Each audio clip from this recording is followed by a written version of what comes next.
Be a short one, we're gonna get through in a decent hour this time. And we're on. So, good evening. We'll open today's Monday, August 6, 2018 Board of Selectmen meeting with the Pledge of Allegiance. If you'd all rise. I pledge allegiance to the flag of the United States of America and to the republic for which it stands, one nation, under God, indivisible, with liberty and justice for all. All right, I see there's no resident of public comments, so we'll move right into the approval of the warrants. Motion to approve payroll warrant 19-05 in the amount of $184,951.88. Second. Motion and a second. Any discussion? There's none. All those in favor? Yes. Opposed? Good. Motion to approve bill warrant 19-05 in the amount of $1,474,316.42, which breaks down as follows. Town, $212,068.17. Water and sewer, $29,231.86. Payroll withholding, $184,951.88, which matches payroll warrant 19-05. Lights and bills, $99,125.18. Grants and encumbrances, $31,070.75. Pentucket assessment, $794,972.66. And the Whittier assessment, $216,314. Seconded. Motion and a second. Any further discussion? Seeing as none, all those in favor? Yes. Any opposed? Terrific. Moving right along, we have appointments. With the appointment of Mr. Carl Judson of 881 Salem Street, Groveland, to the Cable TV Advisory Board through June 30th, 2019. Is Mr. Judson in the audience? He's not able to attend tonight. He had a death in the family. All righty.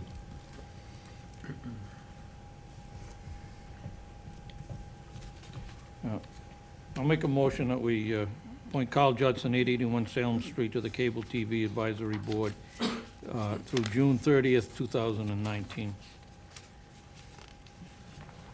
Second. We have a motion and a second. Any further discussion? Yes, Selectman Wood. Do we know if Mr. Judson has any experience with technology? I personally don't. He just wrote down his contact information. Doesn't seem it was a verbal request. I don't see anything in today's packet as far as a resume, experience, interest, passions, number of children, anything like that that would help us determine any kind of qualifications or background as such. I would think someone on the Cable TV Advisory Board would have some experience in cable TV or technology or internet or something like that. I would think it'd be helpful. It'd be helpful. It would be helpful. It would be helpful if we Tracy, knew. do you know this person?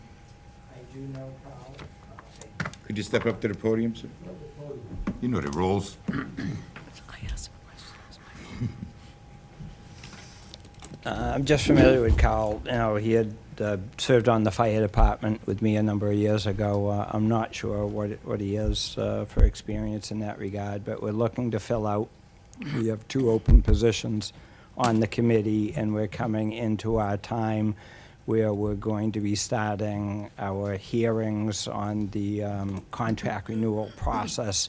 So I need people, you know, I am not that versed in the technology part, but we do have one person on the committee who is, you know, very versed in that, who will help us out. But, you know, sometimes you don't always need everyone on the committee versed when you have other people on the committee who are knowledgeable and help us out on different parts. Without this person, do you have a quorum? We do with 3 of us, as long as Ed, myself, and the other person are there. There's three on the But- committee right now out of But five. I'm looking for 2 more people, so I would ask the board to appoint Carl. If somebody else comes along more qualified, so be it. But at this point, I'm looking for 2 members. I need 2 members. Now, I would prefer to have a full board membership before we start on this process.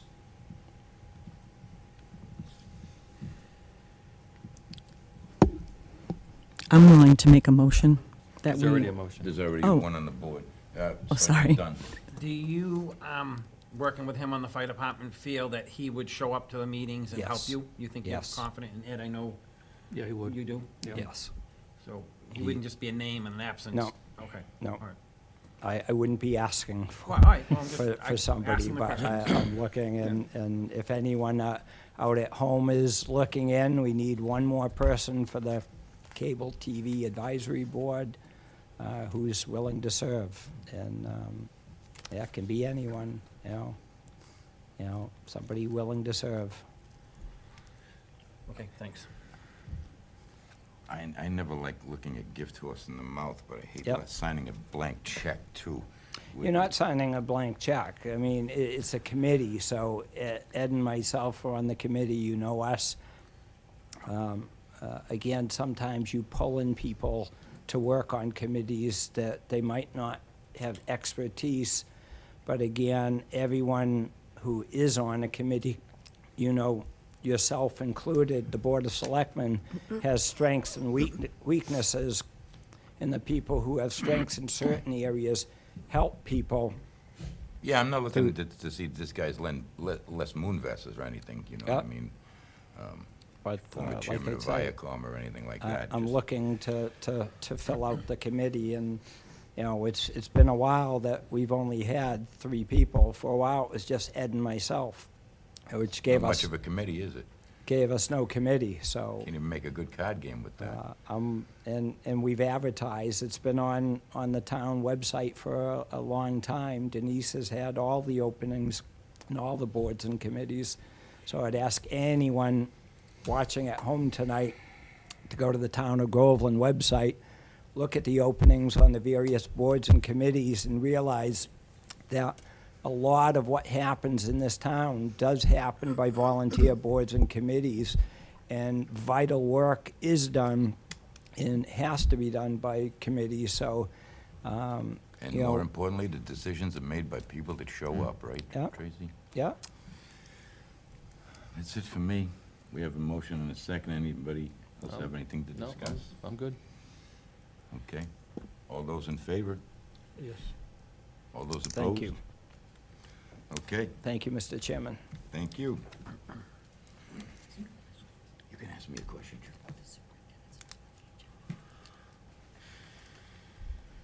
I think we were. but- I think we were- Okay, discussion and possible vote. We're gonna meet with a Miss Rebecca Oldham, a candidate for appointment for the position of town planner. But first, I think we'd like to hear from the committee that was responsible for finding this candidate in the first place. I think that, Sam, you were chairman of that committee? Would you mind getting up and maybe giving us a little background on how you came to this candidate? Sure. This was third round of interviews of 3 candidates. We are extremely excited to have this candidate not only come in, have a resume that I looked at in a little bit of disbelief when I first saw it, actually be able to support her claims on her resume and speak the talk. We've had a lot of interviews where people they have some that have dabbled a little bit in planning and have a slight understanding. She's well above and beyond what we were expecting, which is fantastic. I think at this point, to have a planner in, as you know, I've advocated for it since I've been here. We've had one decent candidate that we lost to other opportunities. We have an opportunity with someone here that has the ability to move Groveland forward in a number of initiatives. I think early on, the big push was grants. Certainly, she was well versed in that, but also writing zoning, developing master plans, understanding how a town works, and having someone even to fill out and participate in some of the activities that we haven't, that just exempt us from even playing the game. This is a huge step for us, and the fact that we got someone that is extremely well qualified, well spoken. You know, we talked to her about other positions that she's held, has a backbone to stand strong and push against some of the difficulties that we know the planner will have. I've also spoken with some of her peers in the other towns, just by knowing other inspectors and different, none of them had anything but spectacular things to say. I'm just here tonight to ask the board, please take the opportunity, please appoint her. I think it would be excellent to have this person come into the town and get us moving towards, you know, getting those grants, entering us into those programs, having the knowledge and the time to get us there. We just haven't had that. Just like the last gentleman that was up was saying, we operate on a volunteer board. Our planning board's volunteer. It's not a way to operate that department. And as you guys know, things have changed from, you know, 20 years ago, 30 years ago, 40. There's a lot more legalities with it, a lot more process, a lot more paperwork. Having someone well-versed in all of that is something that we need, and I think she can certainly offer. I just wanted to come in and speak. Denise couldn't be here tonight. She's actually, you know, chairing the board. Me and Mike were in on the interviews. Mike was in. I'll let him address the CPC funds and how this position links back to his department. But you know, I really would, you know, almost beg you, please appoint Rebecca tonight and get someone in here. I think we can really benefit, and the enthusiasm for the job was evident, not only in the interview, but in follow-up emails, just showing that, you know, there's already a plan forming. So I didn't know if anyone had any questions for me, or just wanted to let Mike have at it. Do we have any questions of? I just, a comment. I did read through her qualifications, and, you know, recommendations from you, Denise and Sam, go a long way with me. So, I don't feel the need to have to sit here and interview her. That you guys have already done that 3 times. So, this is, for me, just a formality of, you know, getting to know her. Yeah, if you like.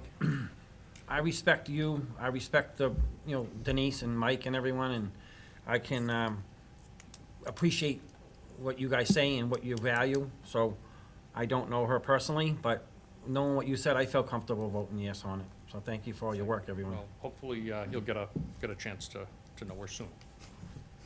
Selectman Galvin? I was gonna wait till Mike spoke, and then I have a question to ask, but I Okay. can wait until Mike speaks. Yeah, so I would agree with Sam. Ms. Oldham is definitely an excellent candidate for the job. She understands, I think, what a planner for a town the size of Groveland can do and make a difference here. I know that part of the position is being paid for with community preservation funds, because part of her responsibility is going to be writing the open space plan for Groveland in her first year here. So we asked her about her experience. She has a lot of experience writing plans such as affordable housing production plans, including open space and recreation plans. So I was happy to hear that, because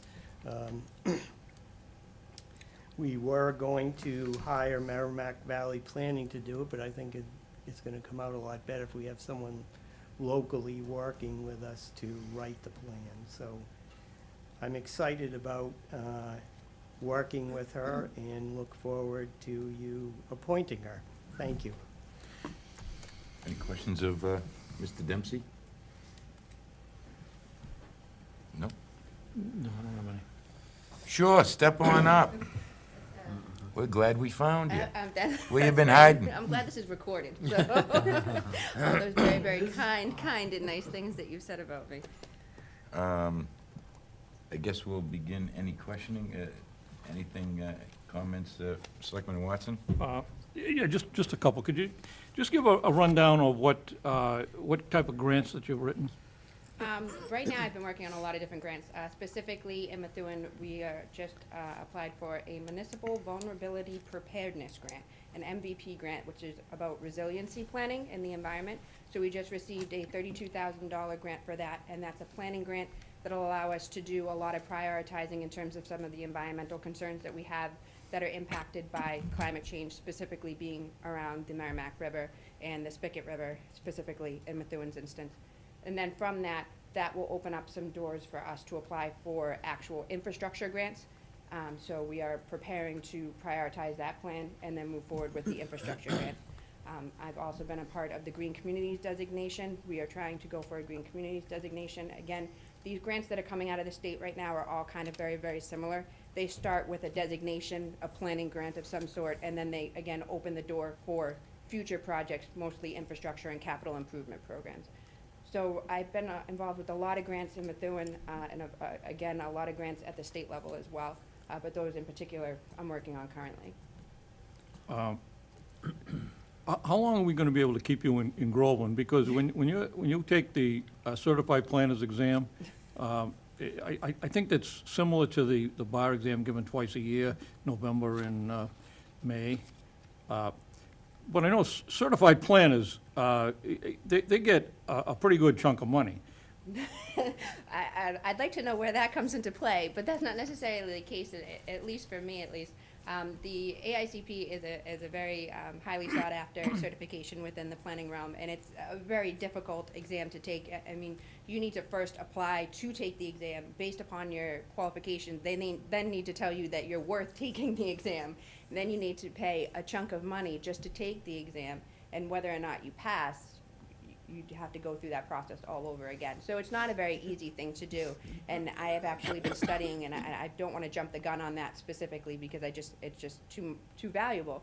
But at the same time, I'm not the type of person that would ever sit there and put my qualifications at the end of my name and think that I deserve a lot more. I just want to use whatever I learn in order to further advance whatever initiative that I'm working on, whether this community or another community or whoever I may be. Can you explain on the exam? I've never heard of an exam that does, that runs the same as that. Where they throw in so many questions that they don't count them. They only count certain questions. Why do they have an exam where they throw in 25 questions that they're not going to grade? I have no idea. The exam, it dates back to Roman times where you're answering questions about the grid pattern and zoning to analyzing SWOT charts and other types of analytical, statistical types of analysis. It's a very, very intense exam. I don't know how they do it, but it is highly sought after, and any planner who has it is usually highly sought after as well. And final question. Why is it that our Massachusetts universities and colleges don't have a great pass-fail rate? Other than like Tufts University, who's right up there compared to some of the other schools in the country. Tufts actually comes out much better on a pass-fail rate than Harvard University. Can you explain, do you have any feelings on that? No personal feelings. I think every university and college out there is struggling to find their own in different types of paths, whether it be business, community, education, whatever it is that they're seeking in terms of getting themselves on the map. No, thank you. Selectman Dunn? Well, I'm looking aboard, hopefully, and this board has been trying to hopefully become more business savvy. You mentioned infrastructure. As you get to know Groveland, we do not have a big business background because of our land mass, land use, et cetera, et cetera. Downtown's changing. Do you think that you could lend a hand on that end of it? Do you think that you have enough knowledge to help us on that end of it?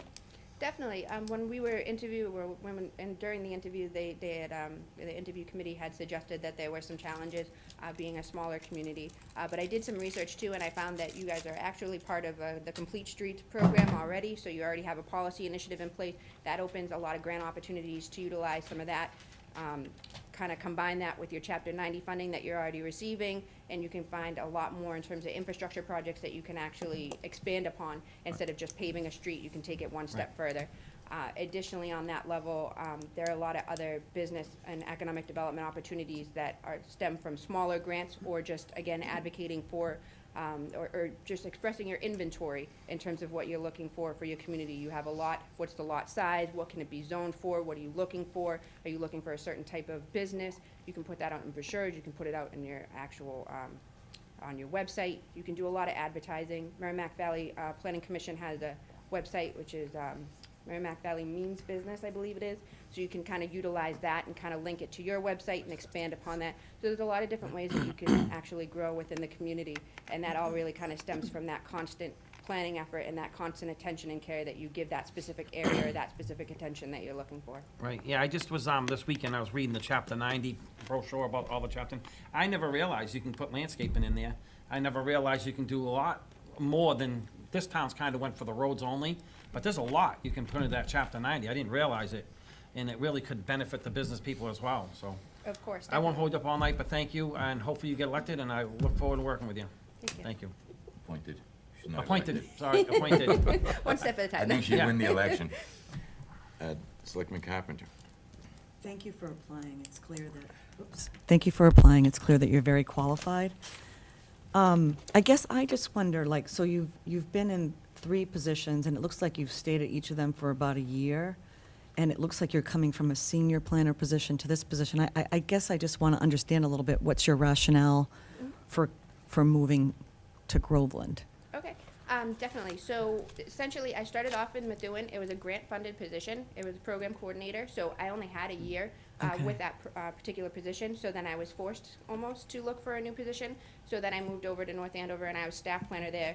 And I actually it was a great move at that point in time, because I learned a lot more about the board and the permitting process and Chapter 40A and zoning and all of that stuff that really, I think, made me a better planner all in of itself. And then actually, after being there for 2 years, the city of Methuen finally got the funding to make a permanent position for what I was doing previously, and taking that to the next level with all of the additional information that I had learned really kind of made that a great opportunity. But then, in this particular instance, which I expressed to the interview committee, this is a brand-new position. There's not opportunities like this that exist within the Merrimack Valley. You don't get a brand-new town planner position posted these days.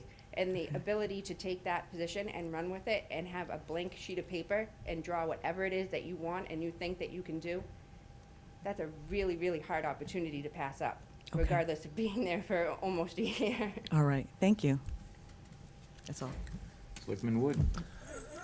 Yeah, so like I said before, the process with Sam and Mike and Denise that they put you through, I have full respect for, so I know that they did their due diligence and called your references and everything on that, so I don't have a lot of questions. I went through your resume, very qualified. I like the grant writing, I like the zoning background, I like the MPA and the minor in history. That's what I have too. What Good do for do you. with that? What's that? What do you do with that? I don't use it, but I've got it. Exactly. So good for you for using it.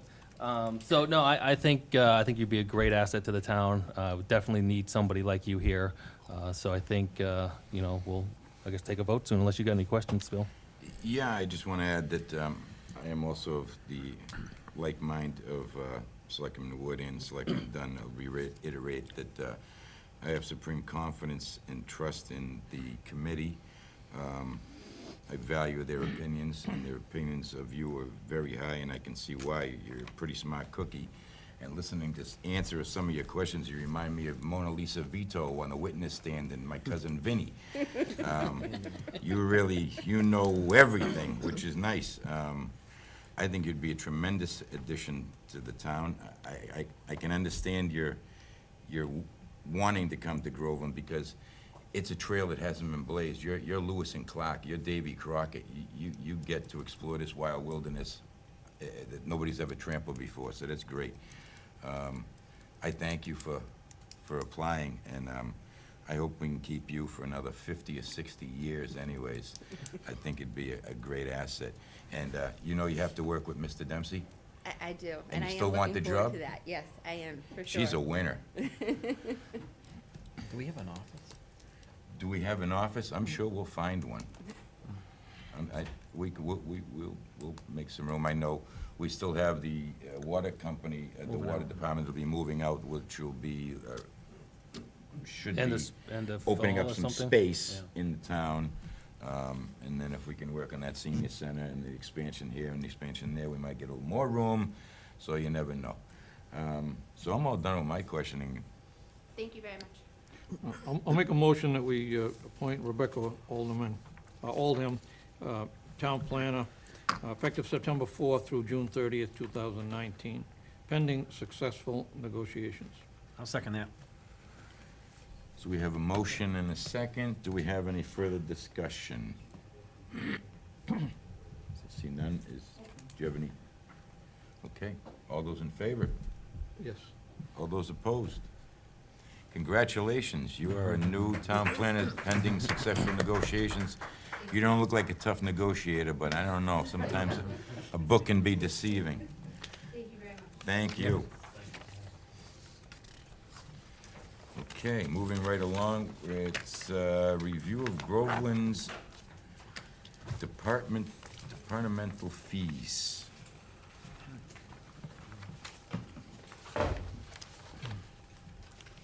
So in the packet, looks like you all have a survey from July 2018 of the types of licenses and fees the towns, some of the towns around us are charging, and I think you'll notice we are severely deficient in some of these fees, which would, we could really use some.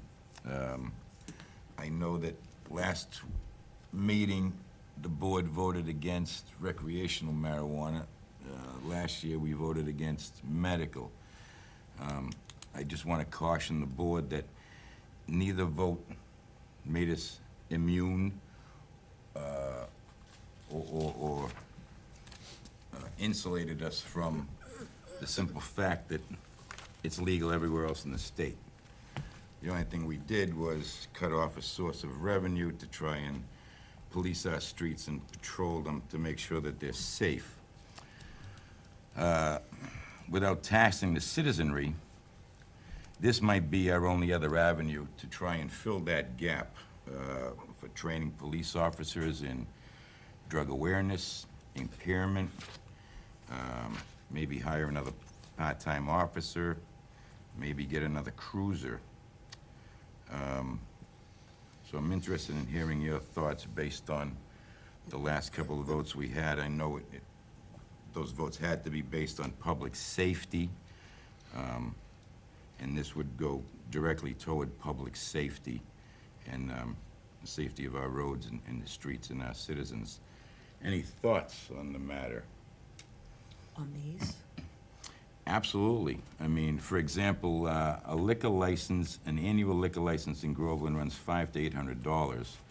Well, we look at other towns that are charging thousands, $4,500, $3,000, $4,000, $2,500. We're way behind the times as far as being up to date on you know, the real social cost of these drugs, where these towns seem to be a little bit more ahead of us on that curve. So I'd like to see us raise some of these, a lot of these, if not all of them, somewhere in the neighborhood of our surrounding communities. So I would be in support of raising the liquor license, but I don't think, so I don't sort of view us as being equal to like North Andover and Andover. I think those are much larger communities. So I'm in support of raising it, but I'm not sure that I'm in support of raising it that high. I don't think that the liquor stores in Groveland probably get the same amount of traffic as a liquor store in North Andover or Andover. Yeah, but where's the relevance? I mean, Well, it's whether they have the rel- same traffic or not, they still will put the same number of potentially drunk drivers on our roads. well, it has to do with the income, though, and whether it's attractive for a liquor store to be here if we raise the fees too much. Look, most of these fees are gonna be passed on to the consumer, so if you're not using the drugs, you don't pay anything. It's not like a tax. The only thing you're gonna do if you're not using these drugs, you're gonna benefit from the extra revenue, from the additional police presence, and the additional public safety that these increase in fees can bring. Other than that, you're immune to any increase in the fees. So has there already been a determination that any increase in fees would go towards public safety? Has that already been established? It hasn't been established, but that would be my plan. I mean, we have to somehow safeguard our streets from the obvious. We now have the law of the land, and even though Groveland has, this board has voted to restrict those kind of activities, we still have other towns around us that will not restrict those activities. And I think it would be foolish to think that these folks aren't gonna be driving through our towns. So, I mean, somehow we've gotta figure out There's some nothing kind on of here for revenue. marijuana that I see, No, nothing. What made you say marijuana? because you said that our, sounds like our recent vote is what has trumped this conversation right now, but, I mean, there's a liquor store in Groveland, there's one in Georgetown, there's one in Haverhill, they're gonna be, you know what I mean, it is what it is, as far as liquor, but as far as marijuana, recreational marijuana, it's not on here, we don't have it, and Right. if they drive through Groveland, if one of our officers pull them over, you know what I mean, yeah, I get what you're saying, you wanna have enough money for the officers to turn around and do what they need to do, but we don't even know what the officers can do to pull them over, they don't even know, they don't have any in the plan yet, how to even diagnose they're under the influence of marijuana. Well, that's part of my point. They need. So that was they part of need my the point, the way training. that I voted, is we were trying to jump the gun, but yet, if you want to have that conversation about marijuana, medical marijuana could have went in a back road in Groveland somewhere maybe, and it wouldn't be going across our streets and what have you, so. Well, I mean- the conversation for medical or recreational, I think, is already gone, but the Okay. problem still exists. We're gonna have surrounding communities that do have it. Right. They're gonna be driving through our streets, we can't stop it. So where do we get the revenue to train the police for drug impairment? Where do we get the revenue Well, if you looked at to this, add the if we police? just took the liquor license line, I Yeah. mean, Georgetown's 800, West Newbury's 500, the other towns are higher. I mean, Merrimack's 850, we're at 800, so what are we gonna go up, $50? No, I would suggest making the minimum at least 2,000, if not 2,500, for a store, and maybe double that for a restaurant. Because a restaurant now is different. They're not buying the liquor at the store, and we all know the minute they get in the car, they're gonna crack the beer, or, open the bottle of Jack or whatever and start driving. The establishments, the restaurants is different. You're consuming the alcohol or drug there, and then you're going out in the street. And we all know that people will get served when they're intoxicated. We know that people underage will get served, and it makes for a dangerous situation. And somehow we've got to fill that void without taxing, reaching further into the pockets of the taxpayer and say, well, we need an extra $10 from everybody so we can train 14 cops or whatever, policemen, patrolmen, and to be able to spot a person under the influence of marijuana as well as alcohol. And where's that money gonna come from? So my plan is to get it from these fees, which, again, doesn't hurt the taxpayer, it only hurts the person that's gonna go in and buy these drugs. If you don't buy them, you don't have any, there's no penalty to you, there's no tax to you, it's only a benefit. Because those revenues, if I have it my way, will go toward that patrolman, that patrol car, that extra training that this town desperately needs now. But if we turned around and we just sat there and said, let's close up all the liquor stores and restaurants in Groveland, and we don't have to deal with them. I have no problem closing up the liquor stores in Groveland. I mean, there's one across the bridge. There's one, I think, 6 miles down the road. Cars are still gonna come through Groveland if they. Exactly. Just like we have the problem with marijuana. They're still gonna come through here. So we Yeah. still need to raise some revenue somewhere. Okay. We still need, even if we close them all, we're still gonna need to raise the revenue to train our patrolmen to spot these offenders, right? I agree. So if we raise this up to whatever you said, $2,000, so we're, what are we gonna go up, $1,800? Is that enough to train a guy for the year just on that one line item? I mean, I'd rather not, I would rather, Well, that's yeah, just- I that's agree just with you one. saying, we need to go up, but, I mean, That's just one fee. We don't charge anything for a one-day liquor license. Everybody else seems to charge one. We don't charge anything for a liquor application fee. Just about everybody else seems to charge one. We're way down on common particular, Class 2 auto annual, boat ramp mooring, MLC seems to be pretty much in line, demand fees pretty much in line, birth certificates way low, marriage, death, dog license. All of these look archaic in their fee structure. It has to cost the town more in just paperwork and administration fees than we're collecting for some of these certificates and licenses. At least we should recoup the actual real cost of what it takes to do some of these things. And I don't think $5, I haven't done a quick cost study, but I gotta think $5 is about 3 minutes worth of work, and after that, we're losing money. Between pay, benefits, PTO. I'll have to ask Denise, maybe you can help us with that. How much it I just know that it's a lot lower than those bottom half of the fees. that Right. Surround it, yeah. But maybe when you get some time, you can do some cost analysis breakdowns for us to say, with benefits, fully loaded, what's the burden? Okay.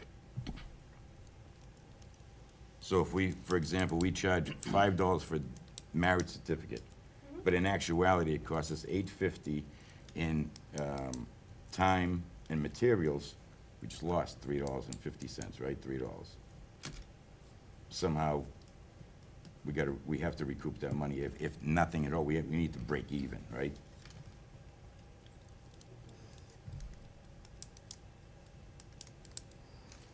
Yes.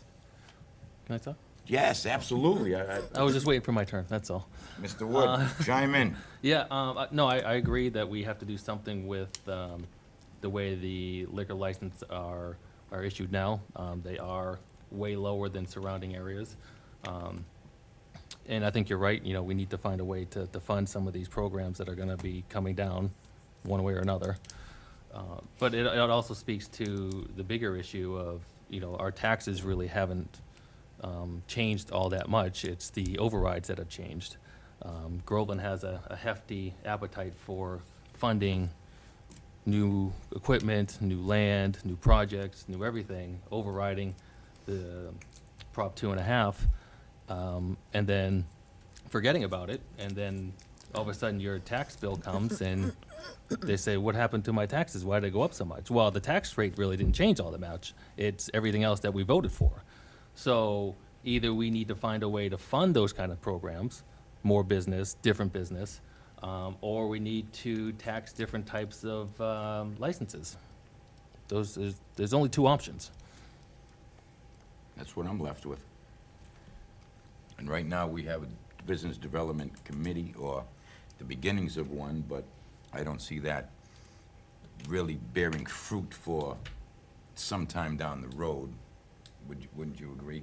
I mean, I don't think it's something that's gonna happen Spring. overnight. in the Spring would be good, spring would be good. Yes, Selectman Watson. On the liquor licenses, if you look at the municipalities,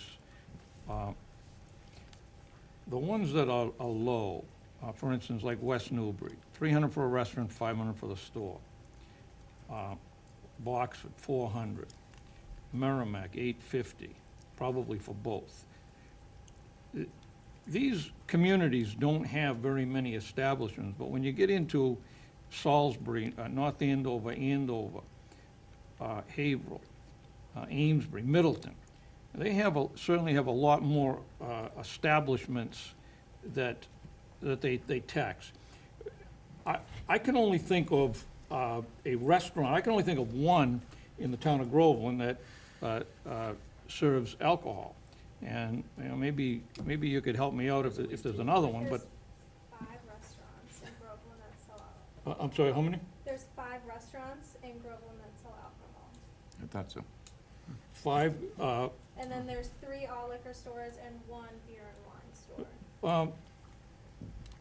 what are the restaurants? I mean, I can think of the Pub 97 and, Nichols Village, all right, that's Tea a, Garden? Cedardale, and Groveland Fairways. I forgot about Cedardale. Those are corporate functions for the most part, right? Yes. You ever been to one of those corporate functions? I have. Yep. It's a lot of alcohol flowing in those corporate functions. So those are the $800 ones because they're on-site all liquor. And then Jerry's Variety is just beer and wine, and that's 500. And then the other 3 Route 97 liquors, Groveland Market Liquor and Nyrons, are all liquor package stores. but it's not exactly an overabundance of people looking to open up a liquor store or a restaurant in the town of Groveland because our fees are low. I just hate to pass this stuff on to the restaurants and maybe even the liquor stores, because if you think they're gonna eat the cost themselves, that's not true. They're going to pass this on to the consumers, and I'm sure that a majority of these liquor stores, I can't say much for the restaurants, but the liquor stores, they're probably patronized by the people of the town of Groveland, so it's gonna hurt them in the pocketbook in the long run. If you raised it to $2,000 for a store, they're not gonna eat the cost. They're gonna raise their prices, and it's gonna hurt the residents of the town of Groveland. Only the ones that choose to participate in consuming Well, that's alcohol. true, but I You don't could see, consume alcohol if you're not using the drugs. I could see You the, don't- you don't have a raising problem. the one-day liquor license, we're at 0. It looks like 50 seems to be liquor application fee. I think there's only two that charge for a liquor application fee. Andover, 125, North Andover at 100, and Topsfield and Haverhill, 300 and 200 each. Selectman Dunn. And these are annual fees. One-time annual fees, am I correct? That's what I believe them to be. Okay. But only the first, the first line item, yes, Well, I'm just talking about the liquor license. They right all- now. they Yeah, all the are. top line It's item. annual, so it's once a year. Correct. Okay, so if we would have, number one, does anyone know when the last time we went up and the fees were? I have no idea. when- No idea. No. Okay. So most likely, we probably didn't go up in it any time recently, I'm sure. Well, Bill, you've been selectman 5 years now? Right, and we haven't touched these at all. So it's been more than 5 years, we can So- safely say. My point is, don't go up and kill the people, but go up on each one of them, a number. Let's get a little bit this year and a little bit next year, maybe, but let's go up on that one item. If we went up, let's just say we went up $500 in a year for a liquor store to make up $500 is not a lot of money when you're selling alcohol. Again, Or a restaurant to make $500 when they can make $500 in a night, or more than that in a night, so. couple of hours. So I would say if we went up $500 on each one of them, I'd like to see it segregated as well. difference between a store and a restaurant. There's a big difference between somebody that's buying it in the packy and someone that's drinking, could be all night at a restaurant. Except what about the people who frequent that restaurant and don't drink? Is that money being passed along to them, or is it only being passed along via the alcohol use? You'd have to ask the particular owner of the establishment. I don't know. But if you went up $500, let's just say, on a restaurant, and you divided that number over how many people frequent that restaurant over the year, it could be peanuts. You know what I'm saying? Or a liquor store, I don't know how many people go in a liquor store, I don't have those stats, but $500 over a year's time in a liquor store, I don't think is gonna croak them. So I don't think that there's any issue with the liquor store. $500 is not, for me, is not a deal breaker. I think with the other ones, it's just a matter of sort of bringing it in line. The only one that I'm hesitant about is bringing up to $2,000 the liquor license. Well, again, But the others, I think, you know, the one-day liquor license, bring it up to $50. The liquor application fee, bring that to $50. Not every town charges for a liquor application fee. But you could have that be $50.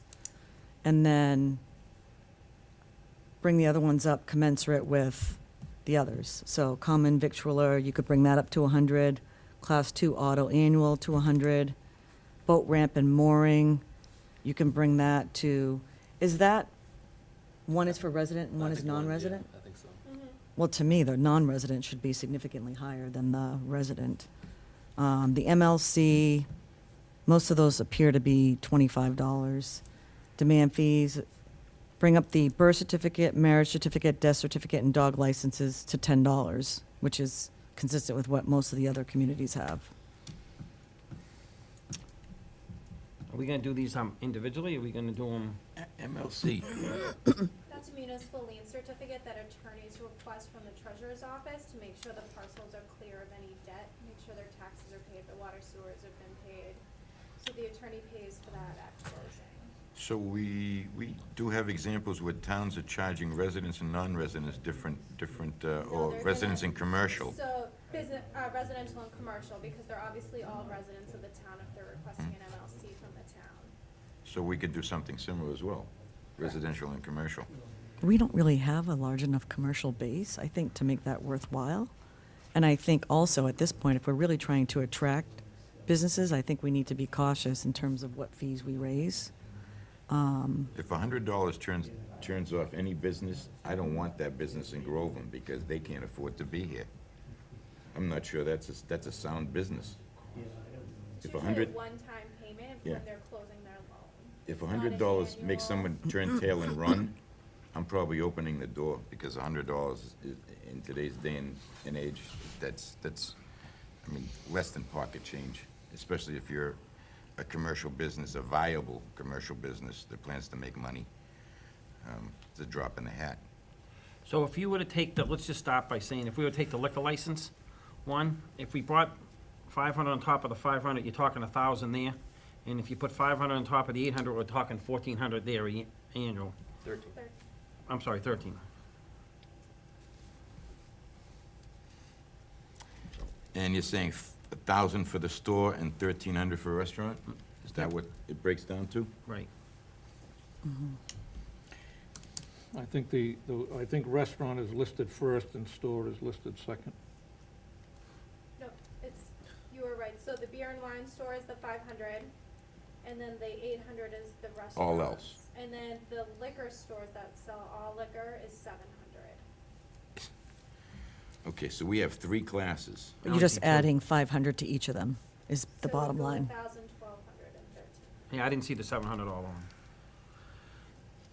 Well, to me, there's a big difference between a package store and a restaurant where someone's drinking potentially all night. It's a greater risk.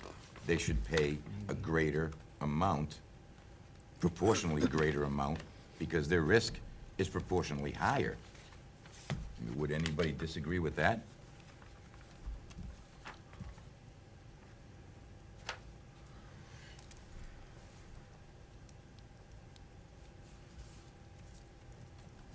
I'll make a motion on the first one to do what I just said, on the liquor license annual, to increase each one of them by 500. I would second that motion.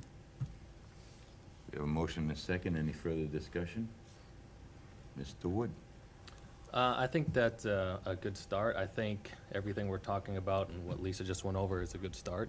I think it's a Band-Aid for a bigger underlying problem of the amount of business and type of business that is in Groveland. I think we're gonna have to look at, what we're willing to put in Groveland to meet the demands of the purse strings. So, Any other discussion? So your motion is to raise each of the fees by $500? Yes, So it it'd be is. 500 to 1,000, 700 to 1,200, and 800 to 1,300. Yep. I personally don't think it's enough. The restaurant is the 13? I personally don't think that's enough. I mean, I think we should go to 2,000 on the restaurant. I'll agree with you on the other two, but I think the restaurants and these establishments bring just so much more significant risk that they should pay more than the other two classes, only because, as I said, they present a more immediate and significant risk. I agree with you saying, but I'm looking at it that I don't wanna croak them all in one year. This is annual, we can go back and look at it again next year, we could possibly be bringing it up again next year, we'll see how this works. I just don't wanna, I understand where you're coming from, there's more liability come out the door of a restaurant, they sit there all night, or bar, whatever. Or seated deal. Right. When they have a corporate event I all day in the understand, sun. I understand, but I just wanna look at it, like Selectman Carpenter just said, I don't wanna croak a business, we're trying to make business come to Groveland and stay in Groveland, et cetera, so, I don't wanna, that's just me.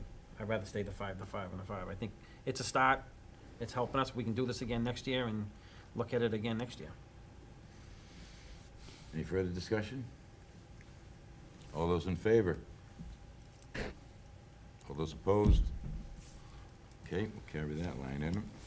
So I would then make a motion that we increase the liquor license one day to $50. I'll second that. We have a motion and a second to increase it from $0 to $50 a one-day liquor license. Any further discussion? All those in favor? I would make a motion, so can you clarify what the liquor application fee is versus these other two items? So the annual and the one-day liquor license is them actually getting the certificate or the license to serve alcohol. The Mhm. application fee is just for us to process the fee, or just to process the license in the application packet. Is that for a brand-new licensee only? For Or anyone who applies. so each year they have to do one of those? I believe so. I And think, Yeah, I think what's it'll be- involved in that? Do you have to run queries, do background checks? and make sure their insurance will cover everything that needs to be done. So you're doing a lot of work, somebody in this town's doing a lot of work for nothing, is what you're saying. But there's really only like 3 or 4 municipalities as a whole that even charge that fee. So I want to be cautious about, That got back to me. I was trying to plug this data for a month, and there was a few towns that wouldn't return phone calls or emails, so. oh, If it's, there's not a slash or an NA, it just means that they never got back to me, or I couldn't find it on their website, so I don't know if they charge. okay, gotcha. So I would make a motion that we charge a $50 application fee for the liquor licenses, liquor application fee.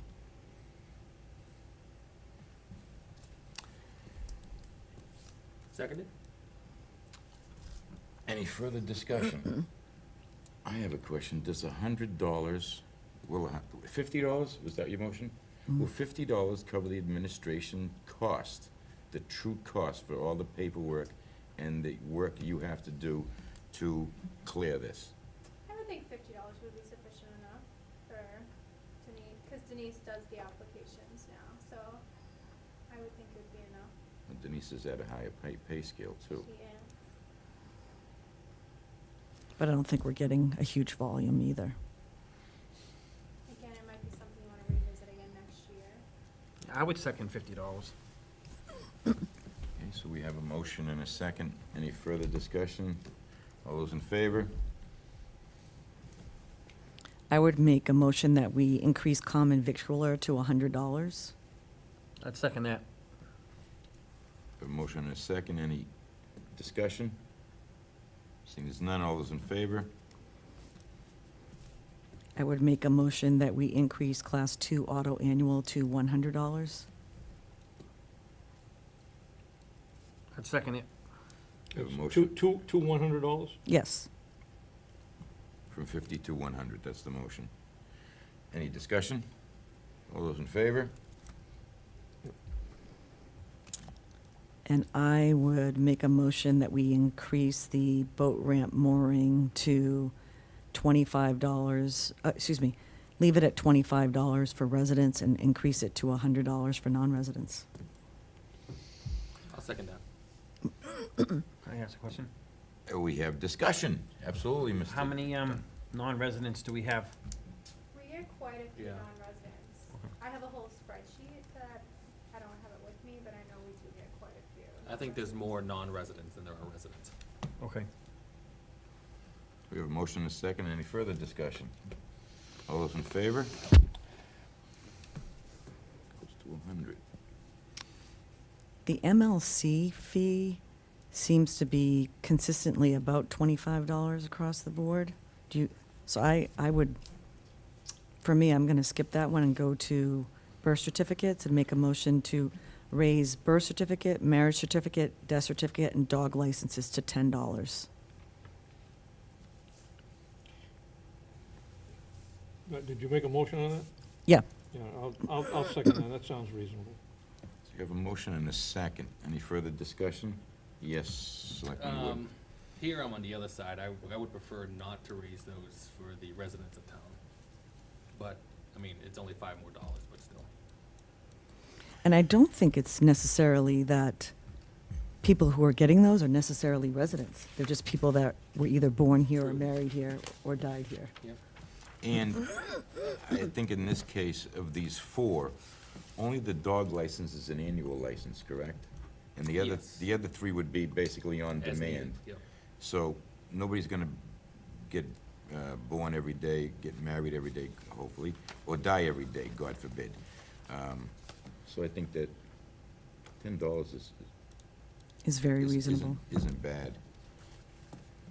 If you look at some of the fees on the dog licenses,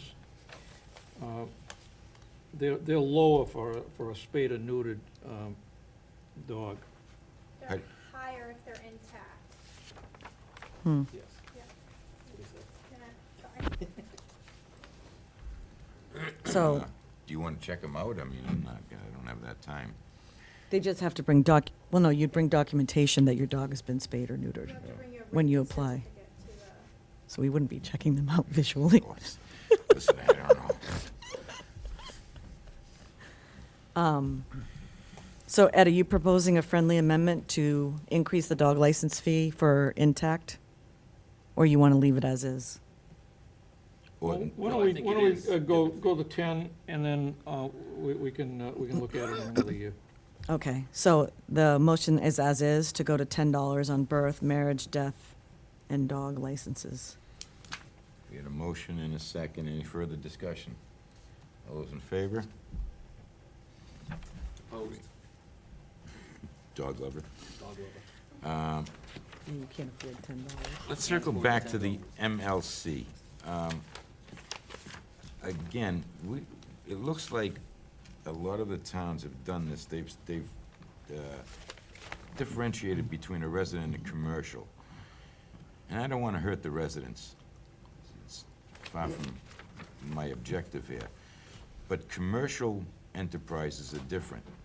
And again, if $100 makes someone turn tail and run from Groveland, probably not the kind of business we really want. It's probably not gonna be a long-term business. It's probably gonna be like that restaurant down there in Georgetown that changes hands every 60 days. So I'd like to see the residents stay at 25, but for commercial, we implement a new fee structure, another tier. Is it a for motion? example. Yeah, I'd like to make a motion that we increase the MLC fees for commercial or non-residential to $75.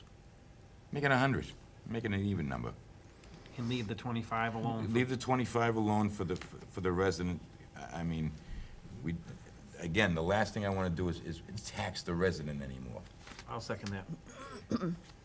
We have a motion and a second. If you look at it, there's only two that charge for a different fee, North Andover and Andover. The rest of them are all $25, a couple of them at $50. There's only two, Andover and North Andover, that charge different between the residents and commercial. Those are forward-thinking towns, I guess. And we can be a third. Yeah, we just got a planner. We just got a planner, yeah, we've got to pay for that somehow. So we do have a motion and a second on the table. Is there any further discussion?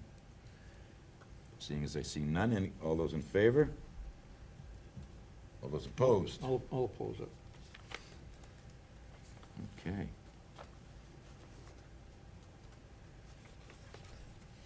I think that takes care of that.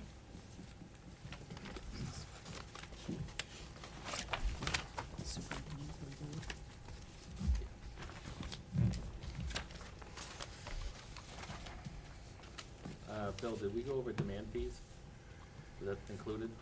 I didn't add demand fees because they were pretty consistent with other communities, as they are.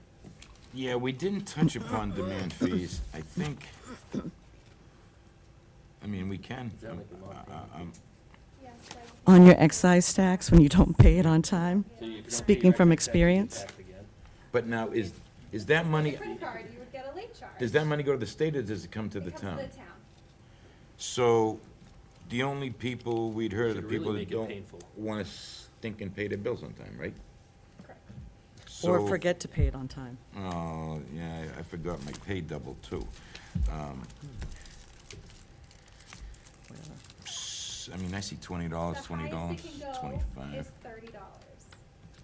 Oh, so North Andover's getting the max. State law, can't go any higher than $30, can't be any more than 5, it can't be any higher than 30. It's worth even entertaining. That money comes directly to the town, and what's it typically, is it to cover cost of sending out additional billing? I'm not sure where it goes, that's a question for Denise that I can follow up with you guys. I know that we do generate quite a fee. So Newbury is a reasonable comparative town, and they're at 30. Mm. That is right. Merrimack is so much more commercial than we do, so they can, Merrimack is $5. Amesbury's at $5. Well, I think the other That's piece the of that minimum. is important to know is that when you pay it late, you're also paying interest. So the town is getting the interest and the late fee, not just the late fee. You're assuming that they pay. right. We've had instances where people have not paid for years. Right, but they're still going to get all the interest accrued in addition Some- to. Right, but whose fault is that? I'm just saying, you know, if you pay your electric bill late, you don't get a $15 fee. I'm not in support of raising that one, but I defer to the rest of the board if they're. No, but you lose your discount. Yes, that 15% discount. You lose it, whatever you is. lose it, so you're always losing something.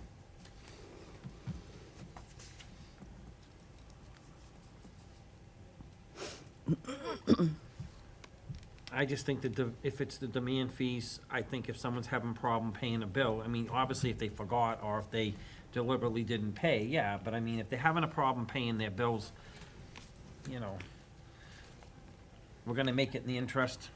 I mean, I know it's not a lot of money unless there's a lot of these going on every day in the town of Groveland. Are we gonna make that much revenue from this?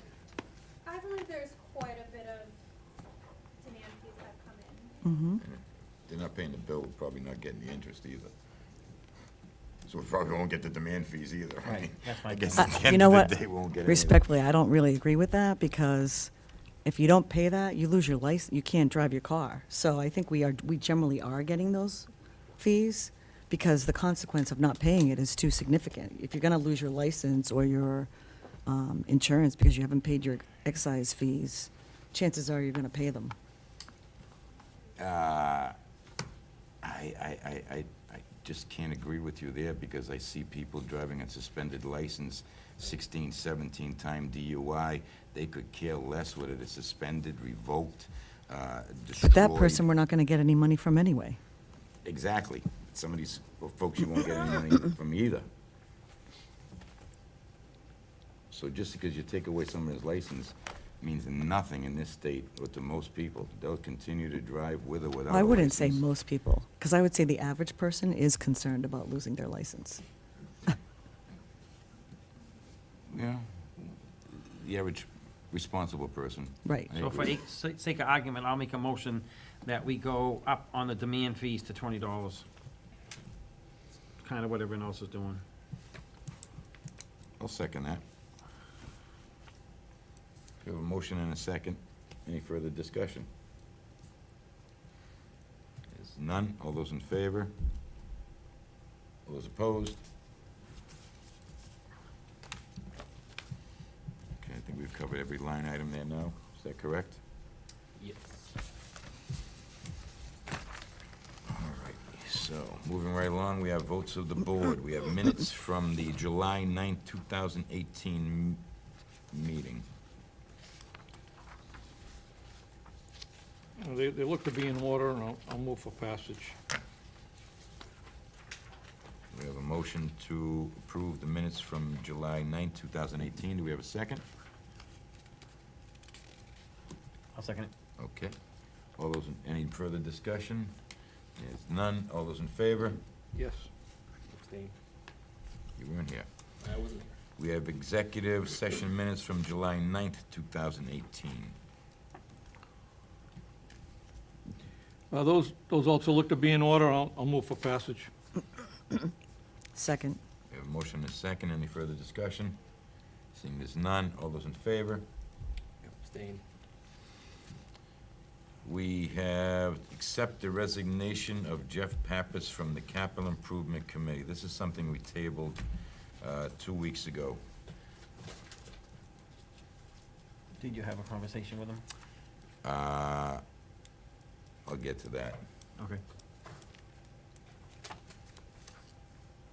So do we have to make a motion on that? I'll make a motion to accept the resignation of Jeff Pappas from the Capital Improvement Committee. Second. We have a motion and a second. Any discussion? Okay, I'll discuss it. You're gonna hear something from a politician you never hear from any politician. I take full responsibility for this. I know what it was like to sit on that Capital Improvement Committee. I know the feeling of, that they felt, because they were on it a lot longer than I was, that their voices were not heard, that their work was not appreciated, that their efforts were not rewarded. I take complete and personal responsibility for Mr. Pappas's resignation because of my failure to reach out to them more often, to make them feel that they were an active part of this community, and a very important and vital part of our budgeting process from year to year, as well as our long-term planning. So this is on me, gentlemen and ladies. It's something you'll never hear from any other politician. That's why I can't stand politicians and why I'll never be one. Again, Mr. Pappas, I really appreciate your years and years and years of service, your outstanding commitment to the town of Groveland, which was just on display every time we met at that Capital Improvement Committee. It's a tremendous loss to the town, and I feel responsible for it, and I want to apologize. Other than that, my discussion is done. We have a motion and a second. All those in favor? Those opposed? Thank you. We approve a 2018 common victualler license with a BYOB license for a Touch of Italian, LLC DBA, the Groveland Diner, 1 Elm Park. I see all the paperwork is intact.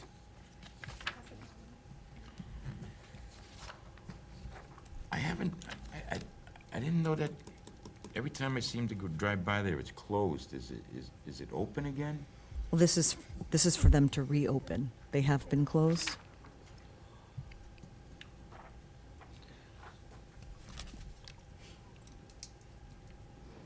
So I would make a motion that we approve the common victual license with BYOB license. What is it, BYOB? Bring your own booze. Well, no, I know what it stands for. Are they looking for that daily, all the time? Do we know that? I'm not sure, I'd have to check with Denise. Yeah, I was looking through it too, and I didn't really, I was trying to find if they were looking for a specific date or time frame. I didn't see anything that said anything about a specific date, which would No. lead me to assume that it's a regular thing. Well, they're only gonna be open in the evenings on Friday nights from 5 to 9. All the other days, they're only open till 2 PM. I'm assuming that they're not looking to serve alcohol. Well, that's why it's BYOB. Oh, but So if you wanna have a beer with your eggs, Nothing Is that a gets done. legal thing in Groveland to bring your own? It's up to this board, the licensing board, I believe, is, The It's- former business that was there had that license. Oh, they did? I got a question, you know. On the first page of this application, a common victrola license, a fee $100. We just approved to raise it to 100, it was 50. Where'd the other 50 come from? Is that from the bring your own booze license?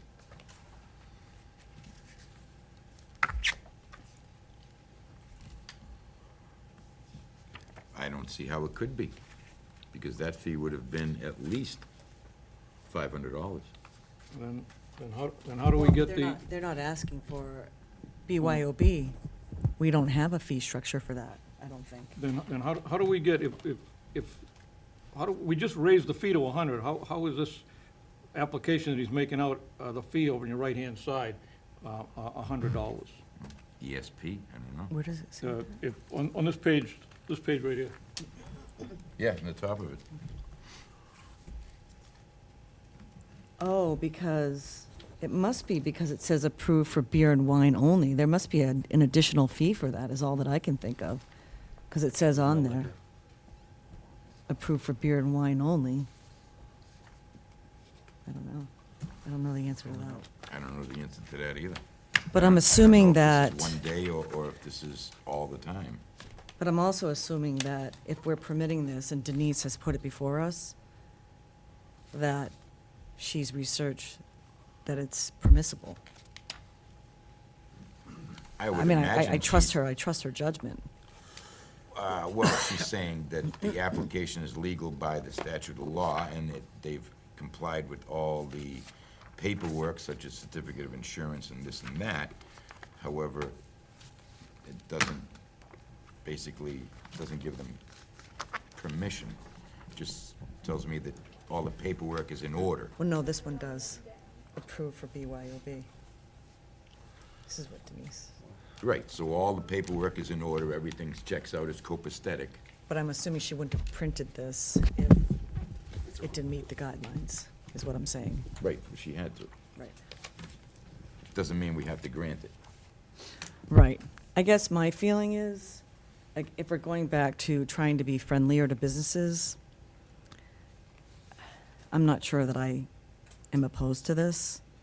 You know, obviously, if there's irresponsible behavior happening there, we could revisit it, like any town. But absent that, I think it's a reasonable request. Can we approve this and have a stipulation that Denise looks over it? I think Denise has already looked over it. Denise prepared it, so she Okay. would've- so I asked her if BYOB is permissible in town, and she said yes, as long as they apply with a common vic license. Which they So have. that answers our question. And does she know if this is for every day? I mean, 6 in the morning to 2 in the afternoon, you can BYOB? Or is it just for that Friday night? She's on vacation. Good thing I got my magic box. Because my understanding with the previous owner is that it was just for the Friday evening. It wasn't BYOB the other days. My understanding is whether they applied for specific nights with that license, the BYOB, and it wasn't just kind of open-ended. Right. I bet applying for it for Mr. Chair? every night, because that's probably what they want to do with their business. They're only, if you look at the hours of operation, Tuesday through Friday, 6 to 2. Friday nights, 5 to 9, the only night they're open. Saturday, 6 to 2, Sunday, 7 to 1. Now, the only night they're open is Friday night, 5 to 9. Yeah. Mr. Selectman Wood. Mr. Chair, through the power of technology, this is $100 for the CV and the BYOB, and it is for every day they're open, just like the former diner was too. So we'd be granting them permission for their customers to bring their own booze at 6 in the morning, if we said, all their hours, right? Yes.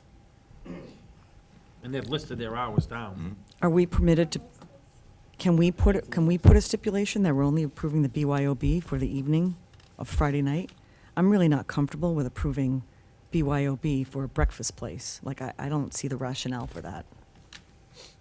I agree with you, but once we say yes, there would be no restriction from somebody bringing in alcohol at 6 o'clock in the morning to have breakfast. Why can't we put a restriction on it? I don't know if we can.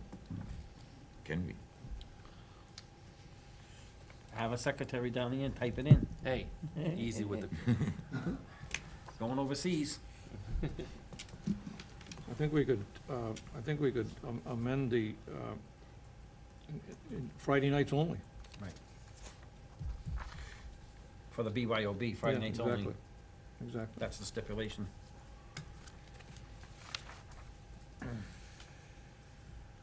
As I recall, that's what they had originally asked for, right? I It's believe not they did. spelled out that way It was now, on- though. It's not spelled out this way now, but I believe they originally asked for that Friday night. I believe No that other as well. day. Mhm. the short answer is no. You cannot put a restriction on it. So it's all or nothing. That's what I'm guessing, yes. Okay.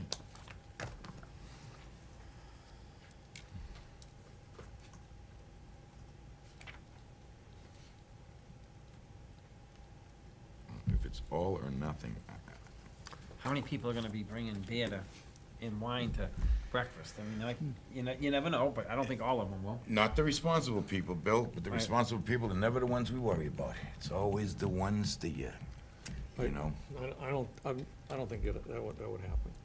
Was there ever a problem down there before with the old restaurant? Did we ever have a problem with this BYOB thing No. with them that we know of? Is anybody The diner carding? has always been BYOB. My next question, is anybody carding these patrons as they come in to make sure they're of legal age? You don't have that responsibility at a BYOB. But you know, one of the things that I'm looking at is that they do have a responsibility to prove that, well, other municipalities have required them to have additional liability insurance when they have BYOB. Which they do. So they have liability on the liquor piece as well? They have general liability and then an aggregate limit. They have all their insurance. It's 2 million. Age occurrence, personal million, general liability, 2 million.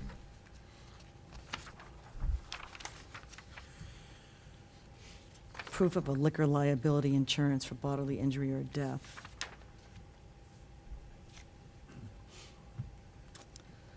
I don't know.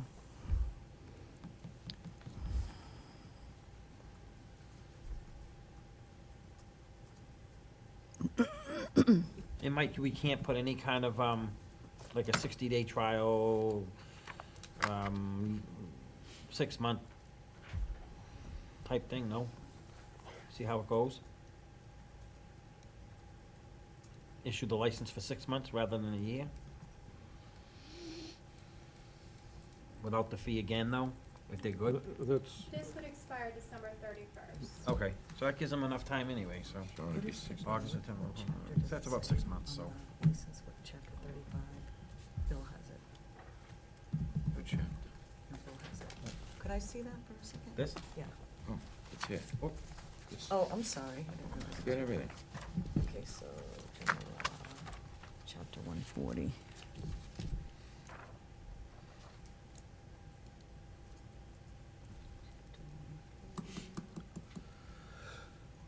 Well, it expires December 13th, so we definitely 31st. not putting up, well, December 31st, I yawned, but whatever. It's not like we're giving them a whole year. We have some time if something goes wrong. I'm sure the police will be involved if there's something wrong. Well, we're giving them less than 5 months, really. Right. And we're trying to make Groveland business savvy, so I'd hate to, Could we table that for a few minutes? And, because I just want to look this up. I'm not opposed to tabling it altogether till the next meeting, till we maybe get a little more clarification on, Well, we can ask the owner to come in to discuss it, yeah. which probably would be a good idea. I mean, the last time it was 5 to 9, which I had no problem with on Friday night, 5 Mhm. to 9. But this seems to be a completely different Free change rein of on it whenever, direction. yeah. And I'm not sure, it seems to me that they sent, if I read the correspondence, the board of directors for this particular establishment authorized this particular individual, Giovanni Patel, to submit or apply for this. Maybe, Wrong license. That's the next, it's the next one? that's a Route Oh, 97 yeah, you're location. right, my bad, David Jackson. yeah. I would just like to be clear, does he intend for it to be all hours of operation, or just specifically like it was before, Friday nights, 5 to 9? I would make a motion that we table this until further clarification, next board meeting. I'll second that. My only question is, when were they looking to open? They're down there cleaning today and. Because, I mean, I'm fine whacking with and- granting a license and tabling the BYOB issue. I mean, if they want to, if there's a way to approve the victualer's license and table the BYOB section, that wouldn't delay their opening. Yeah, I just don't know how you do it, because Well, I think it would just be modified, so we could make that motion and this could be modified pending them coming before us to discuss the BYOB piece.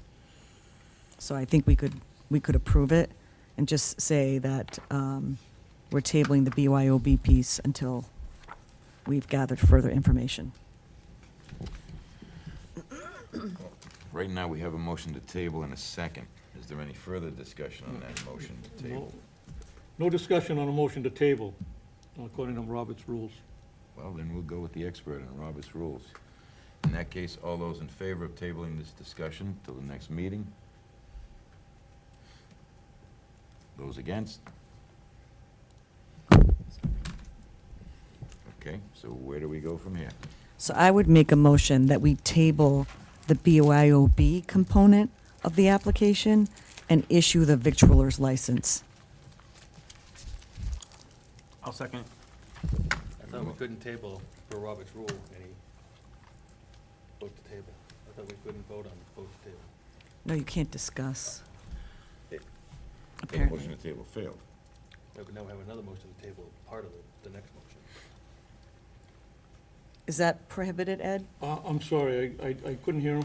Is it prohibited to reinitiate a motion with a modification on a table? Well, we did, we had a motion to table, and it was defeated, so now we can discuss. Right, but what I'm asking is, so I made a motion To table half of it. to table the BYOB component and to issue the victualer's license for the food component. I'm not sure. Well, I think we can err on, we don't have any definitive evidence that we can't do that. I just don't want to delay these people opening. Well, on the other hand, we are, we're only giving them less than 5 months. Let's see how it works. In 5 months, we can always, we have plenty of time to change it. If we have any problems, we as the licensing authority can, the licensing commission, whatever, we can bring them before us and handle something that we don't see as correct. I would agree with that. So with that in mind, I would just make a motion that we approve it and that when it expires In the interim, we will have an opportunity to clarify further what it's going to be moving forward. I'll second that. So we have a motion to accept as is that what you're saying? And a second, any further discussion? It was a long way around to get to accept it what it as is. I mean, that was a long discussion to go around in a circle to get back to what's in front of us to accept it. Any further discussion? That was my only discussion. Okay. All those in favor? Yes. Those opposed? Opposed for wasting time. Okay, approve the change of hours of Route 97 Liquors. Petition is to change the Sunday hours only to open 2 hours earlier. This change is allowed under Mass General Law 138, Section 15.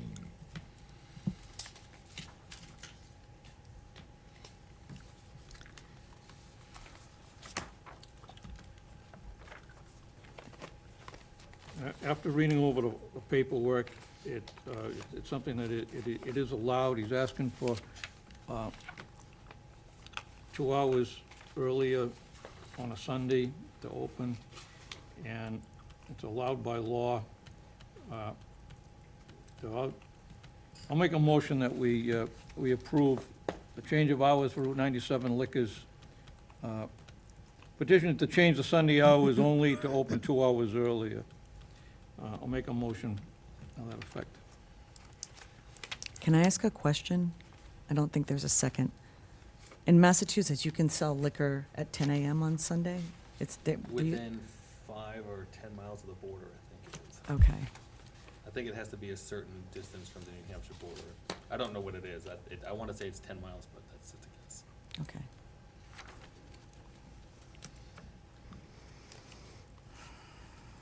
We have a motion Yeah, no second. and no second. So, I'm sorry, what time did he want to open? 10 a.m. on Sunday. 10 a.m. Do we know what time the other liquor stores around here open on Sunday? I thought it was noon. Like everywhere else was noon. Like if I went over to the liquor store across the bridge, I don't think it's open till noon. I don't know. So we're just trying to get a competitive advantage and opening 2 hours early, or what's the? I don't, So let me see. I don't frequent, so I don't know. Just look up if the other stores are.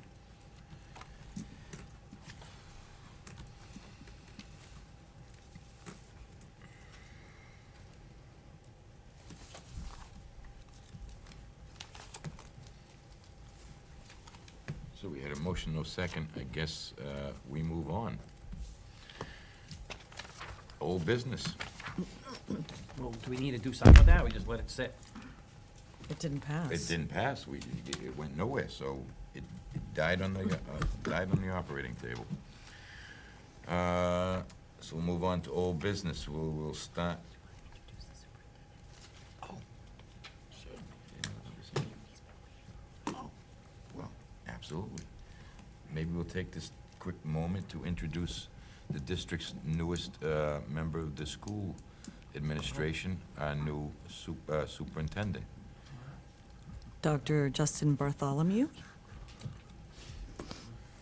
I wish they'd let me know earlier, I would've, so you didn't have to spend here all night. No, that's all right. Just so you know, I'm only here because I just want to let you know that I'm planning on being here at least once a month. I know you and West Newbury have the same meeting evenings.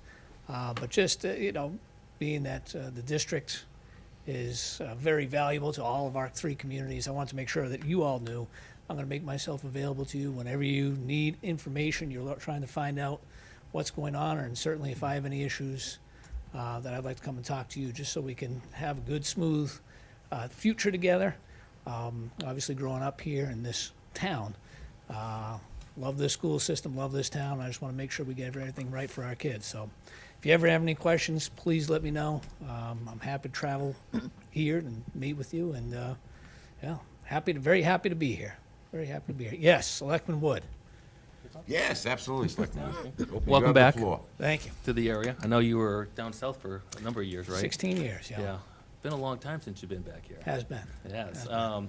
So, fortunately for me, I went to junior high and high school partially with you? I know with your brother. Yes, Or your yeah. brothers, but you being on the younger side, we had a little bit of overlap. The only thing that I would ask is, I had a really good relationship with Dr. Mulqueen. Sure. And talking to him about some of the things that were going on in the school, making sure that we're up to date on training, for situations that may happen, that's been happening around the country. Want to make sure that we're up to date with the police and fire department, and we're keeping abreast on new tactics and new techniques to make sure everyone's safe. So that's the only thing that I would ask, that we keep that thing going. Yeah, absolutely. I have actually spoken to 2 of the police chiefs already. We talked about Alice training, making sure our staff has that accessible to them. We were actually going to put it in as one of our professional development parts the first week of school, but we're holding off because I know West Newbury had a new transition with their Alice trainer. But I'm meeting with the police chiefs, I think in the next couple of weeks, just to kind of make sure we have all our ducks in a row and plans are in place for those trainings. Because as you all know, things change from a year-to-year basis on those events. Right. And the protocols. We want to make sure our teachers have the most up-to-date information. Excellent. Yeah, absolutely. Thank you, Selectman Carpenter, you have the floor. I don't have anything. Welcome, and All thank right. you for coming and introducing yourself. Very much my fault. Selectman Dunn, floor is yours. Well, 65% of our budget goes to the school, about 65%. So anything you can do to help us. Every town around here needs to help as much as we can. And I'm sure you on your end have to run it with, I'm sure, on a tight budget as you have. But that's our biggest problem in this town, is we're drained by the budget. Yeah, no, Not only absolutely. your school, Whittier and what have you. All the so. other ones, well, we just heard the numbers come through earlier, right? Yep. They're pretty sizable. So, I mean, Right. the biggest thing is that we are fiscally responsible with the money, and of course, Mr. LeBrecq, formerly from here, he very much knows how to run a good, tight ship. Yeah, for sure. So we plan on keeping that same approach. Yep. Nothing worse than tax dollars being spent in the wrong way. Right, I got you. Well, welcome aboard. Thank you, and, Mr. Watson. Good luck, and we're looking forward to seeing you here on a monthly basis. Absolutely. Be my Thank you. pleasure. Be careful what you commit to. That's good. And thank you very much, and communication is always key. Sure. Good news, bad news, we're all big boys and girls here, even if it's bad news. It's easier to handle the bad news if you have a lot of time than, at the end. So, good, bad, or indifferent, don't be afraid to talk. No, and I was We're all in glad- this together, right? Yeah, absolutely right. And I was glad to see already you had up on the sign there about the meeting tomorrow night at Sweetser. So that's, you guys are helping to get the word out, and I really appreciate that. We're trying like heck. Yeah, again, anything you need, please just let me know. And honesty and truth goes a long way. And openness and communication. Absolutely. Absolutely. All right. Helps us all. Thank you. Thank you, you. welcome Thank you. aboard. Pleasure gonna be working with you over the next several years. Yes. Because I'll be there for another 6 or 7, I think, with my boys. Okay, old business, we'll start at this end of the table. Selectman Watson, anything for old business? Yes, at the last meeting, we tabled a vote on a surplus boat that Mr. Orlando wanted. The finance director couldn't find any paperwork that indicated that the town owned it. I spoke to the family, as I said I would. They have no paperwork that indicates that it was ever sold or given to the town of Groveland. So go with the assumption that it belongs to the family. And if Mr. Orlando would contact them, they'll give him a bill of sale and I'll make out the paperwork. So it's nothing that we need to deal with. Good. Anything else? No, that's it. That's all I got. Mr. Selectman Dunn, you have the floor. Okay, I'll do one now and one later then. So, the business development survey, it was put online through Denise and the new town secretary, Karen? Caitlin. I'll just kind of do a kind of a brief overlay of how it turned out. The questions were, I probably should read them off, but So you already got the results, Bill? I got the results. So there were 7 people that returned online. One of the questions was, have you had difficulties working with the town of Groveland to operate or expand your business? 3 came back ZBA. Number 3 was the other one that came back big was, what do you feel the town could do better to support your business? Communication through the town. And also a website for the business people, or Facebook for the business people. Another big one was, do you feel the town could do more to attract town businesses? And how could they do it? Communicate through other local businesses, Facebook for business, website for business. 1 anchor store in Groveland would be great. And another thing was, they said, hold town-held business attractions, like hold something for the business people that would maybe be in town hall or whatever, to bring the business in, they can maybe show off their business, et cetera. Better guidelines on business and what they can do here. They don't feel like there's enough communication and guidelines, what they can do, what they can't do in Groveland. Number 7 was, would you be interested in participating in a business development coalition? 6 out of the 7 said yes, 1 said no. And the last question was, do you have any suggestions, comments, or recommendations on how to bring in or keep business in Groveland? 7 out of 7 said make permitting easier, work with the owners to make permitting easier, and that was pretty much all the feedback. I had 2 people came to me verbally. One person stopped by my office. He's a local businessman. He said that he did not want to put anything on paper, and he didn't want to put anything or call or do on the website because he feels like he would be railroaded. He feels like if he came out, different boards would come after him for his business and what have you. But he said that, good luck to me and hope your efforts are, good. And I said, well, you give me A for effort for trying. Another gentleman came in and said that he feels like the boards aren't easy to deal with. And another person had come in and talked to me and said that he doesn't believe that Groveland has the right footprint for business in Groveland because we don't have enough, the septic everyone questions, which you could put septic if it's done right. And we don't have, the downtown area has changed to be more residential, and the people down there don't want business, and they've pushed the business people out of there. So he felt like we're up against it as far as bringing business into Groveland. So that was the survey. So- It's alarming that someone would feel that if they voiced their honest opinion, that they would face some sort of retribution for that. That's disturbing. Well, I find it highly disturbing. I don't know about anybody else, but I would think that someone that was willing to open enough in this country that we live in shouldn't fear retribution of any kind for stating what they believe to be their honest opinion. That's alarming. oh, I agree. So going forward with what I've got and what I, the 7 people have said, all 7 would like to come and possibly come on a Saturday. I think I'll take a look at maybe holding something where people can come in on a Saturday and sit down and have a talk, and maybe get those 7 people involved into doing something bigger. It sounds like a great opportunity to have a roundtable discussion Right. with the real business owners and put down on a piece of paper what their concerns are, what they'd like to see, how we can help them. Right. Well, we could talk about a website, we could talk about Facebook, we could talk about the we'll take each one of these things and work on communication, we could work on, the different points. That's great work, though.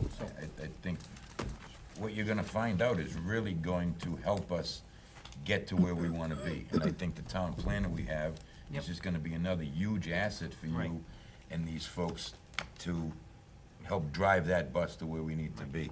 I wanna thank you for that effort you've made. I know it wasn't easy. It takes a lot of time out of your day.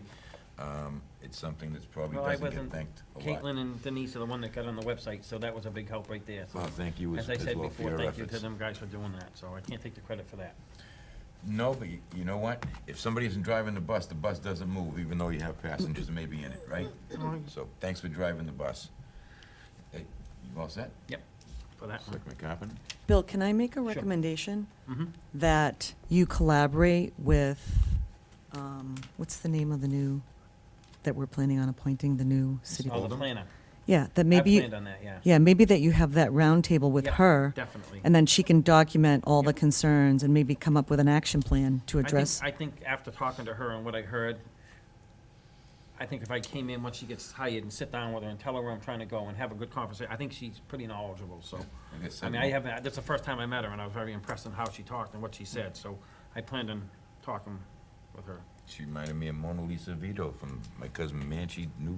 And I'm sure she's dealt with different towns, and she mentioned Methuen, but, you know, like these people said, you know, if they have a business and we have a Saturday, even if it's a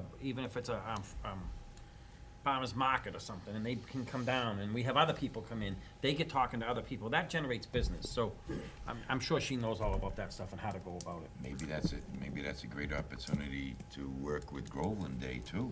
Right. To try and marry the two events and, you know, have some of the business owners put their wares on display.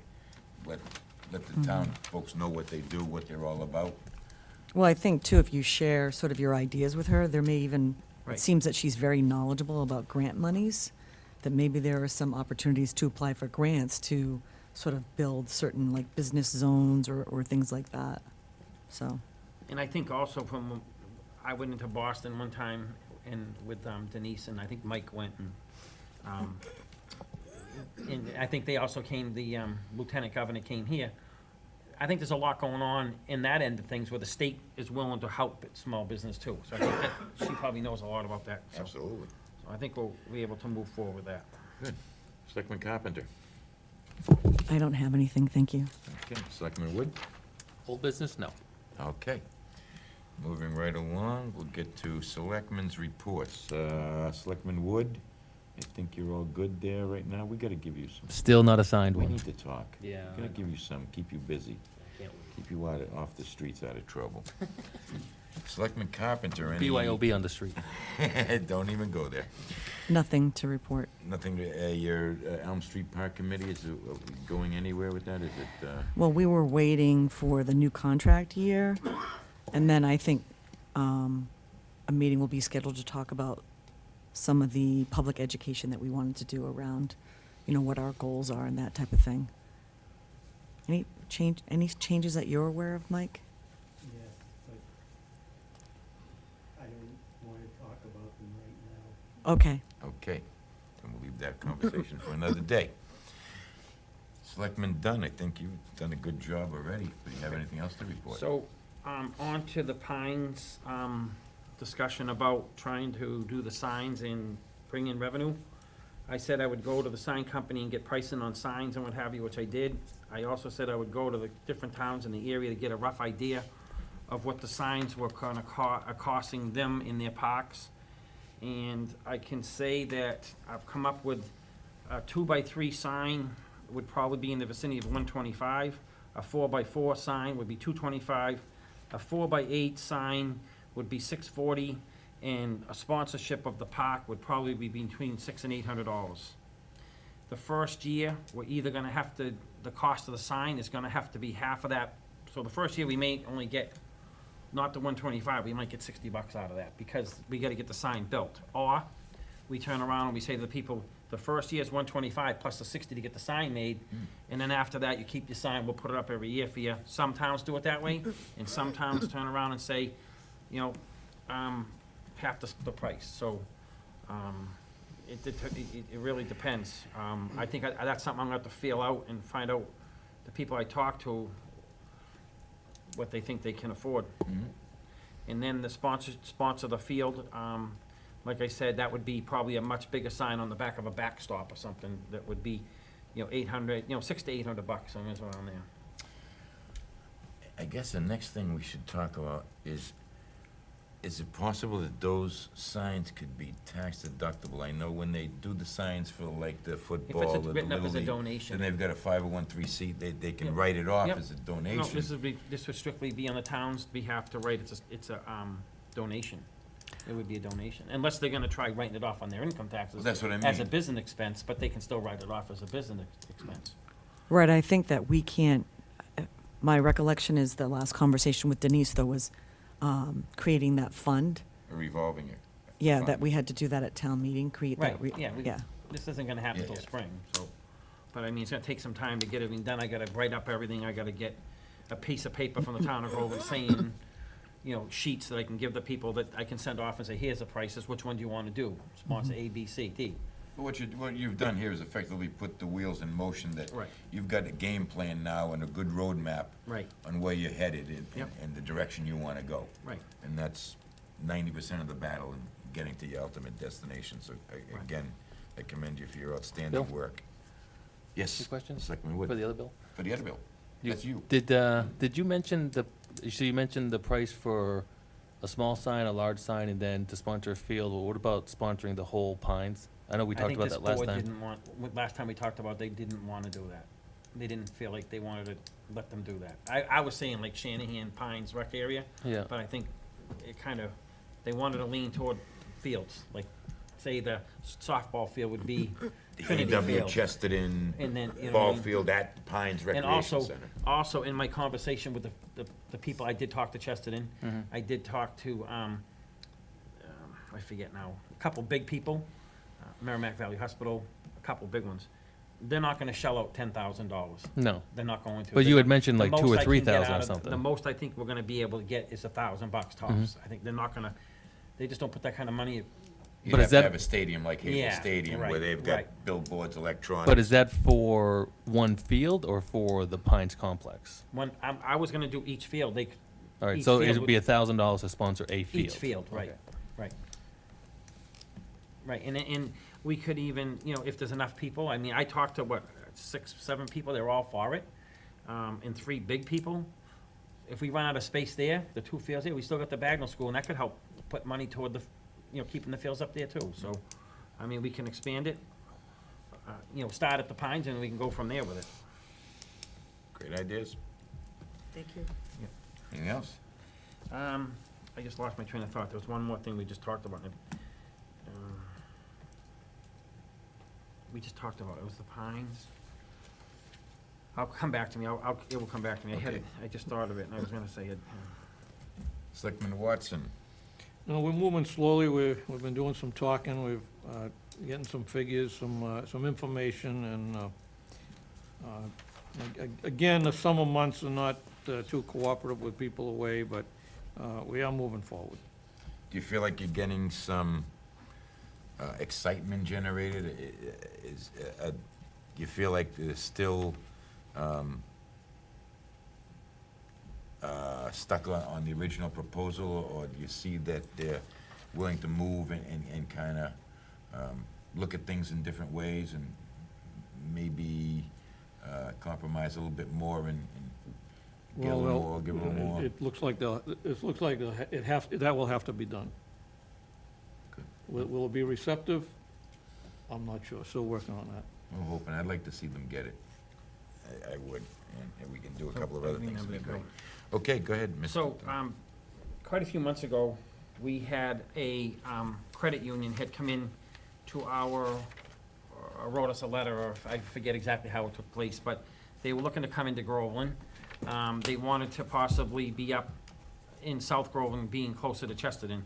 So what I did is I put a call into the gentleman and the lady that I dealt with in their marketing department, and I mentioned to them that there's a property building downtown Groveland that's vacant, and they're trying to rent it, and they may want to take a look at it. And I did hear back through email from the gentleman. He said he would be taking a look at that. Thank you. So hopefully, maybe they'd be able to do something down there. That would be a nice anchor type thing down there. That was in the corner of the mortgage. Yeah, where the mortgage okay. place used to be. But they didn't want to be down there, because I think they wanted to be up the other end of town, but I figured I'd throw it out to them. Sure. Okay, as far as selectmen reports, we have a meeting tomorrow at the Sweetser School in Merrimack to discuss the meeting we had last week, and it's a joint meeting of the building committee and the school committee. I believe that'll be to finalize what our wishes are as far as the new school and the, how it looks. And that's all I have until tomorrow night. So we have correspondence, we have Pentucket Arts Grant Award Letter, which is awesome. And that's pretty much all we have for correspondence. We have Finance Director's time. You're pinch hitting, Caitlin. Excellent, okay.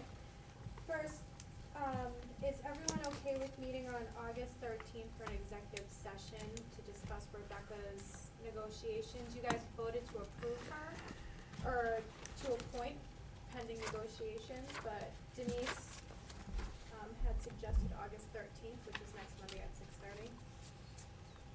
That's fine. That's okay by me. Yeah. Son of a gun, if that doesn't ring a bell, but I didn't write anything down in my book. But I know I'm gonna get crossed up, but I'll say okay for now. You're all good Okay, with yeah. that? Selectman Watson? Okay. Okay, anything else on your plate? Yes. The joint building committee meeting, school committee meeting scheduled for August 7th has been moved to the Sweetser School in Merrimack, still Right. being at 6:30. They have a different event at the cafeteria, which is where we usually hold our meetings, or in the library. But there's some kind of event going on at the high school, so we had to switch the venue to the Sweetser School. Okay. Reminder that tomorrow night is also National Night Out at Pawtucket High School. That must be it. We are looking at closing on the Salem Uptack properties at the end of August. And we heard back from Route 97 contractors, they'd like to arrange a site visit to look at issues and put together a plan if anyone wants to. Will Mr. Arkalian be our representative at that meeting? I would assume he would be there, yes. Yeah, I've already heard about it. Oh, I didn't. So. So you're gonna go? Yeah, we gotta get the date again. As the project is MassDOT contract, all work is coordinated through them. Perhaps the board could forward the list of concerns they have so that ARB can arrange a site visit to review the field with MassDOT and prepare a plan to address. Let me know things. That was from Bob. What was the date? They would like to arrange a site visit, so you got, Oh, okay. so they don't have a date yet. Selectman Watson, is that something you could handle with that letter, helping with putting together that letter? Y- what yes. you're Specifically looking at? Yes. Appreciate it. So can we submit our concerns through you to Ed? Absolutely. Okay. Yeah. Yeah. Okay. Anything else? Let's see, there's some letters. And then somebody would like to display a yard sign promoting the annual Bradford Art Festival. Sunday, September 2nd through Saturday, September 8th. The organization is the Greater Haverhill Arts Association. Where do they? Ann Jones wants to put it. How big is the sign and where do they want to put it? So they wanna put it out here. They would like to put it, at these locations on the back: BC Park, Water Department at Johnson Creek, Recreation Field, Center Street, Shanahan Field inside Loop, Perry Park, Town Complex, Library Lawn, and Old North School. Are they lawn signs? Yes. What's it for? The For annual Bradford. Bradford Art Festival. Yeah. Well, as long as we can, when we have our art festival, we can put our signs out there, right? But we don't, oh, yeah, okay. Wine festival, art festival, whatever's going on. Yeah, so as long as they're amenable to a reciprocal kind of, Although they don't control that. who doesn't control it? So this woman that's applying Yeah. is not necessarily the town of Haverhill. She works for this Bradford Arts Association. Right. I'm sure she could finagle it, that it'd be a reciprocal kind of agreement. I don't have any problem with it, I mean, Yeah, I'm fine with Yeah, that just too. when you say we okayed it, and as long as they're reciprocal, we'd be looking for yeah. the same back from them in the future. Okay. When our back gets itchy, we want somebody to scratch it, in other words, you know? Hopefully they remember that.